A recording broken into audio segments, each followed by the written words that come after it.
Hello everybody and welcome to my Clash of Clans historic timeline 2012 through 2015. Let's go ahead and get started. Alright guys, starting off our timeline was a really important date. It was the day that Supercell released Clash of Clans to the world. August 2nd, 2012 it was available on iOS, and October 7th, 2012 it came out on Android, and that's when it began, guys, and the game looked a whole lot different than it does now. Here we have a really old clip, and as you guys can see, the game looks a lot different. We have a waterfall up on the top right that was eventually removed because it was causing too much in-game lag. It was a completely different game setup. There was no leagues. Clans were pretty basic. There was no wars. It was just a completely different game. There was no spells at this point.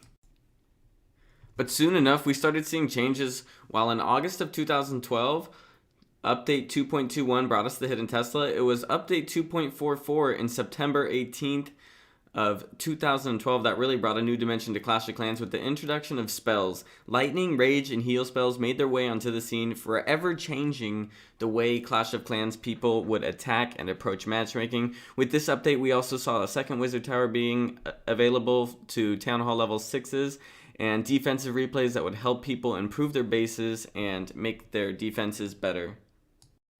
Shortly after this update, we saw the removal of being able to sell buildings. Yes, you used to be able to sell your buildings in Clash of Clans, and this is something not a lot of people know, and it is something that is really cool, and I wish they would bring back. However, it was too much of a hassle for people, so Supercell thought it'd be better if they removed it from the game entirely.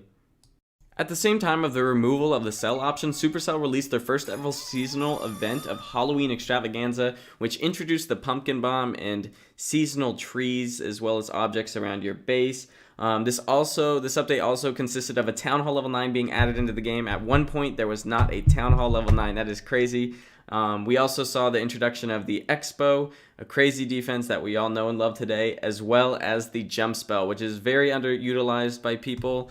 Some high level players use it today, but back then it was super duper fun to have that spell. And yes, shortly after the fall update, we saw the winter update on November 19th, 2012, which brought along with it a whole bunch of goodies. We have the 2012 Christmas tree, the Santa surprise, which a lot of people don't know about, and it's really interesting, as well as the Santa strike. Now, the Santa surprise was an issue because it took 25 hours to make, but it did 1,500 damage. Now, at this time, a maxed Town Hall level 9 had 4,200 hit points. They had just upped it to that amount in the same update. So what players were doing and abusing it, they were gemming 3 Santa spells and then our Santa surprises and going into matchmaking and dropping those Santa surprises onto the Town Hall and actually destroying it and climbing up really fast. That's probably why we haven't seen the spell again. But really interesting. I do have a clip of the spell being used, and I will show you guys that now. Spell, here it goes. Ready? I gotta see this. Oh, it's Santa! That's pretty badass. Oh my god, that was cool. This was a really awesome time for Clash of Clans, and this update brought a whole bunch of great stuff, including defending clan castle troops learned how to jump over walls just like villagers do, which is pretty hilarious, as well as leaderboards being updated daily for people who came in, and it was just a really good time for Clash of Clans. The next major update, with the ending of the winter update, came in January 10th, 2013 with the introduction of new resources and new heroes. Dark Elixir hit the scene and heroes were thereby secured. I do have a clip of right when it came out. I apologize for how tired and pretty much lazy I sounded during the video, but I hope you guys enjoy it, and I'll be playing that in a second. The Dark Elixir had came out, so they released the Dark Elixir drills, and there was just a whole bunch of upgrade. There was a second Expo was added, and there was 2 new levels of walls that were added, the Spikes of Pain and the Flaming Magma. That's actually the names of the walls, and here's the clip for you guys. I apologize for my quietness. But yeah, like I said, they have these new walls, which I'll show you here. And they're up to 1 or 2 million a piece, which is ridiculous. They're awesome looking, but 1 to 2 million a piece. And then these Archer Kings and Queens which you can get all the way up to level 30. It's funny how they say 30 right next to it, and then when you click it, it says level 1. And this is the #1 player in the world right here. So they added that, and then they added these dark elixir things. These heroes were considered much stronger than today's heroes. They did not have abilities, however, they were a lot more damaging and a lot more tanky, so many people considered these to be a lot more powerful heroes. Moving down the timeline a little bit, we saw the introductions of leagues in April 2013, which was a great advantage for any players looking for a little bit of competitive edge, and it was very prestigious if you made it up into champions during this time, as well as the player loot bonuses weren't bad either. During the same update, we saw the release of Golems, which changed the attack strategy of the popular dragons to the super duper duper strong attack strategy of Go Wipe, which dominated for about a couple months, about 1 or 2 months before the next update came out. During the same update, we saw the changes of the Wall Breakers UI. A lot of bases back then used to have these spikes on the outside, and the Wall Breakers were head towards that. Well, the new UI skipped those spikes and went straight for the goods. So overall, I think this was a really good update for Clash of Clans, especially the Wall Breakers. And later on, the Wall Breakers would end up being changed from 1 housing space to 2 housing space. Now, shortly after the introductions of leagues, on May 23rd, 2013, the Town Hall level 10 was available, and this was the same day George Yao got it. He gemmed it up, and this was his base at the time. He was miles ahead of everybody else. Inferno Tower had just came out, and as you guys can see, P.E.K.K.A.s looked a whole lot different than they do today. They had changed the animations on that. They had already changed the dragon animations now, and they had just released the level 4 dragon, as you guys can see right there. So really sick, and it was really funny seeing the bases that worked at the time compared to now. As you can see, he's got his town hall in the center, and everything else is pretty much on the outside. Besides his expo, he's got 1 Inferno Tower in the center. So I don't think there was 2 at this time, but I'm not completely sure about that. Shortly after the introduction of the Town Hall in June and July of 2013, we saw the introduction of the Witch and the Freeze Spell, which once again changed the meta of how high-level players attack, changing it from Go Wipe to Go Wee Wee, which was super powerful at the time because Witches had not yet been nerfed. They had a lot longer range than they do now. I'm going to show you guys a clip of that right here. But here comes the Witches. Look at them summoning their undead minions, and those minions are actually pretty strong.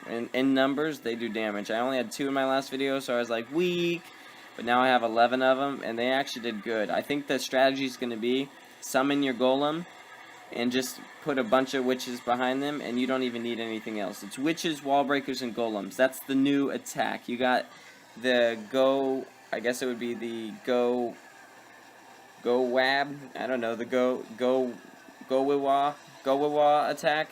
Got the golems, witches, and wall breakers. The go wawi, the golem, wall breakers, and witches. I think that's gonna be the new attack strategy, you guys. I'll have to release a video like that, just messing around, but we'll have to see the go wawi attack strategy. But look at these minions. They're taking out the town hall, you guys. I can't believe that. And what's cool about those little minions, guys, is they actually distract the higher level defenses like that Expo and Inferno Tower. They cause a distraction while the witches just keep sending in hordes and my archer queen's doing work. If I had wizards or a dragon or something, it'd be a lot different, you know. But look at, they just keep coming. Where are they coming from? They took out that building. They're going to destroy those walls in a second. These witches are actually awesome, you guys, and I recommend everybody get them. They're really expensive, though. They're 250 Dark Elixir, which is going to just eat up Dark Elixir, and I guess it's good. We ended up going on to 3-star that base, which I'm sure you could do with today's witches. However, the old witches were miles ahead of the witches today in terms of strength, I believe, and in comparison, the other witches just would have absolutely dominated the ones that we have today.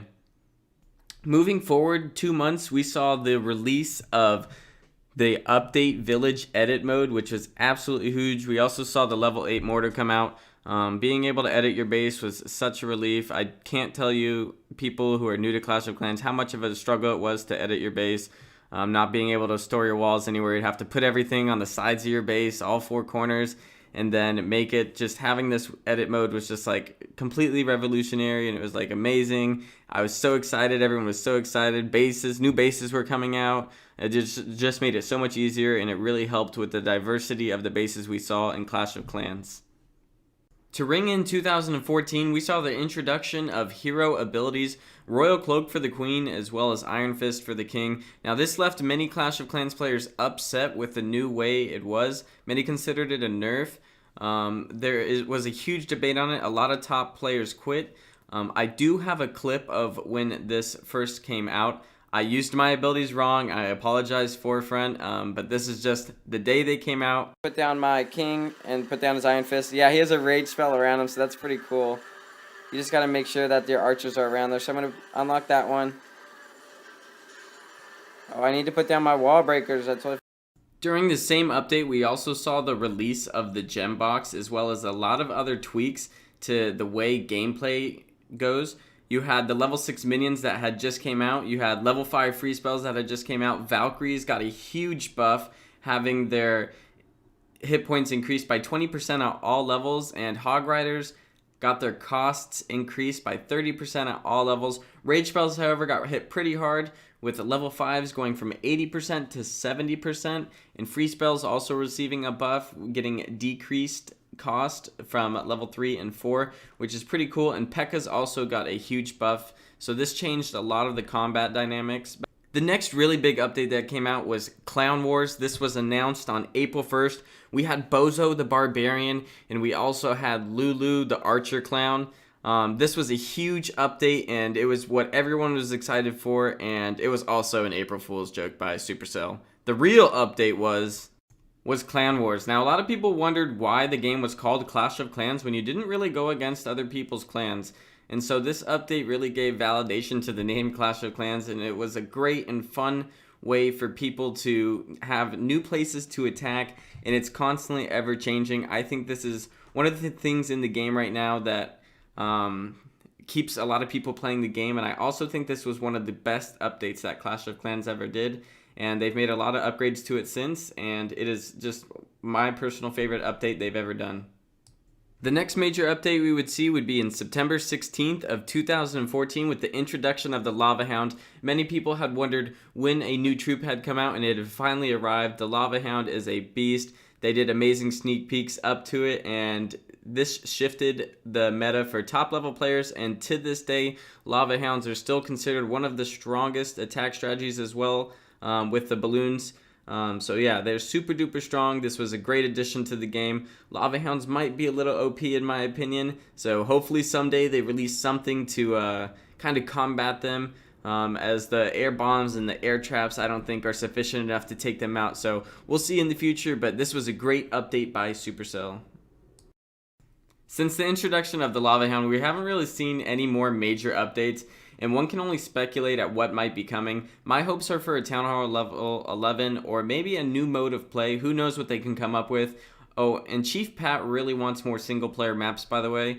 I'm sure I missed out on some updates, and you guys feel were just as important. However, I feel these were most significant in my Clash of Clans career. Moving forward, guys, I want to go over some player achievements that people have done inside the game since I've been watching.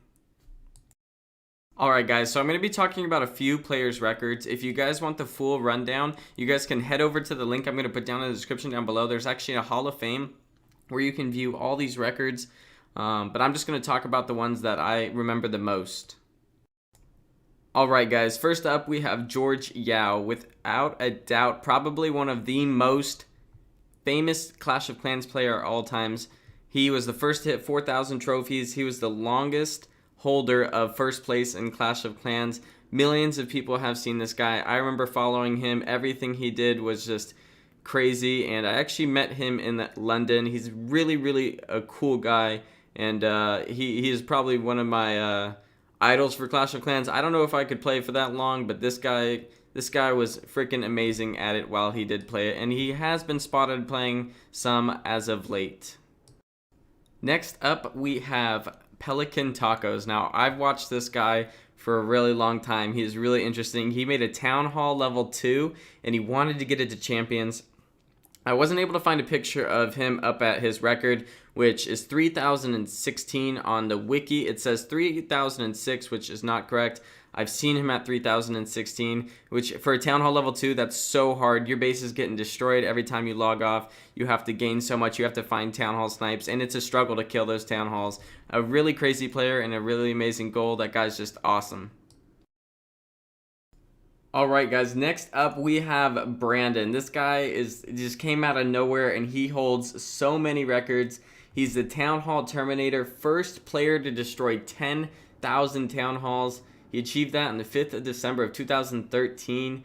Multiplayer Madness, first player to win 20,000 multiplayer battles. Multiplayer Legend, he was the first player to win 50,000 battles. He achieved that 6 months after he did the 20,000, which is absolutely crazy. He holds the record for first player to achieve 10,000 heroic heist, which I believe is of Dark Elixir, and he is the first player to reach 20 million, which he did about a year later. So that is absolutely crazy. He holds more records too. Highest attacks won per season. He won 25,000 attacks in one season. He was the first player to level 300. Absolutely crazy. Most Town Halls destroyed, most multiplayer battles won, most total capacity donated. He's donated 3.8 million troops. Can you imagine doing that? And this guy's just a beast. He came out of nowhere, and he's maxed out completely on the game, so good for him.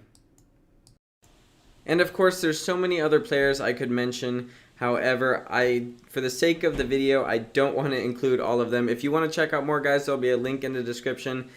But yeah, guys, there's been so many things with Clash of Clans from 2012 and 2015, and it's exciting to see where the game goes. I decided to make this video because I was feeling really nostalgic, looking back at some of my old videos, and I thought it would be fun to put together this, and maybe at the end of next year I will update this and use this video and add on to it. Who knows, guys, but I hope you guys enjoyed. I worked really, really hard on it. Let me know down in the comments down below your favorite memory of Clash of Clans. And guys, I'm going to be shooting for a lot. Let's see if we can get 1,000 likes on this video. Thank you so much for tuning in. If you guys are just now stopping by, subscribe for more Clash of Clans content and other mobile games as well. And you guys like, comment, subscribe, and take it easy.